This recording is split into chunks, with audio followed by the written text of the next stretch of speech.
Big Boss season 7 title வின்னராக அர்ச்சனா அறிவிக்கப்பட்ட அந்த காட்சிகளுடன் இது வந்து அந்த இந்த மேட்சினுடைய அந்த ஃபைனலில் கமல்ஜி எப்போதும் ஒரு ஸ்கோர் பண்ணுறாருங்க.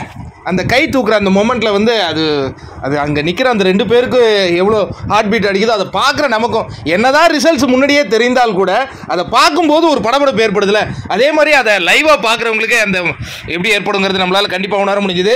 அர்ச்சனாவின் அந்த கை உயரும்போது நமக்கெல்லாம் பன்மடங்க ஹாப்பி. பக்கத்தில் மணி அவரும் நல்லவர் தான், நல்ல ஒரு கூலாக தான் பார்த்தோம். ஆனால் அர்ச்சனா வெற்றி பெற்ற உடனே தினேஷ், கூல் சுரேஷ், விஷ்ணு இவங்க தான் வந்தாங்க. மற்றவங்கெல்லாம் பெருசாக அந்த பக்கம் கூட வரல. அதுக்கப்புறம் வெற்றியாளர் அப்படின்னு அவங்க ஏற்றுக்கிட்டாங்க. அவங்களுடைய அம்மா அப்பா எல்லாரையும் மேடையில் ஏற்றி கமல்ஜி வந்து கௌரவித்தார். அதேமாரி வெற்றி பெற்ற அர்ச்சனாவுக்கு 50 லட்சத்துடன் பணம் மட்டும் இல்லாமல் என்ன கொடுத்தாங்க, ஒரு காரு, ஃப்ளாட்ஸ் இதெல்லாம் கொடுக்கறத பார்க்கும்போது ஒரு அளவில்லா மகிழ்ச்சி நம்ம எல்லாருக்குமே ஏற்பட்டது. இப்போ இந்த கேமில் அர்ச்சனா வந்து அவங்களுடைய பாடி லாங்குவேஜ் பார்க்கும்போதே நமக்கு தெரியுது, ரொம்ப ஒரு கூல் அண்ட் கம்போஸ்டாக தான் இருந்தாங்க. அவங்கள பொறுத்தவரையும் ஒரு 2 வாரங்கள் நம்ம இங்கே தாக்கு பிடிப்போமா அப்படின்னு தான் வந்திருக்காங்க. உண்மையாலே அவங்கள ஹீரோ ஆக்குனது யாருன்னு பார்த்தீங்கன்னா மாயா அண்ட் டீமுக்கு இந்த இடத்துல நம்ம கண்டிப்பாக ஒரு மிகப்பெரிய நன்றியை தெரிவிச்சாகணும். ஏன்னா அந்த பொண்ணு வந்து நான் இப்பவும் சொல்கிறேங்க, வந்தபோது நீங்கள் பெரிய பிக் பாஸ் வீட்டில் தொடர்ந்து 2 முறை போட்டிருந்தீங்கன்னா அவங்க இப்படி வந்திருப்பாங்களான்னு தெரியல. இந்த ஒரு கிரெடிட்டை கண்டிப்பாக பூர்ணிமாவுக்கும் அவரை தொடர்ந்து கேப்டன் ஆகிய மாயா 2 பேரும் செஞ்சு வாழ்க வாழ்க வாழ்க, நீங்கள் நல்லா இருங்க.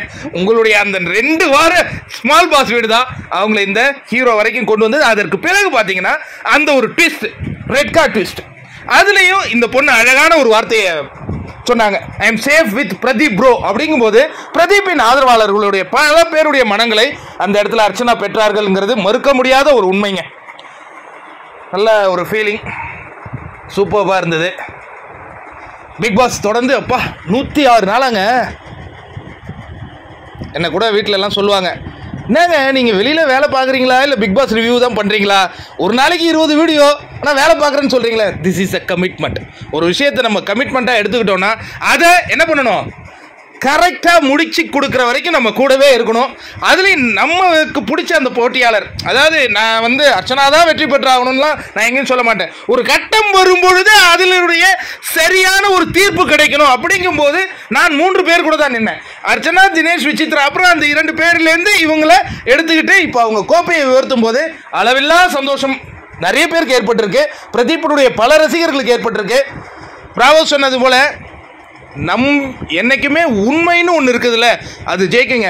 அங்கே ஒருத்தர் பேசும்போது ஒருத்தர் சொன்னார், இந்த ஷோ வந்து அந்த இருக்கிற 23 கண்டஸ்டன்ஸுக்கு மட்டும் கிடையாது, இந்த ஷோ உள்ளே இருக்கிற கண்டஸ்டன்ஸுக்கும் பார்க்குற 4 கோடி மக்களுக்கும் தான். அந்த 4 கோடி மக்களின் தவிப்பு தான் இந்த வெற்றியின் ஒரு அற்புதமான நிகழ்வாக பார்க்கப்படுகிறது. நன்றி நண்பர்களே, good night, advance happy Pongal. நான் வருவேன், திரும்பி அந்த டான்ஸ் ஷோலாம் போடுறாங்க, இது பிக் பாஸ் மாதிரி ரெகுலராக வருவேனான்னு தெரில, ஆனால் வருவேன் நண்பர்களே. அப்பப்போ அன்சப்ஸ்கிரைப்லாம் பண்ணிடாதீங்க, வருவேன்.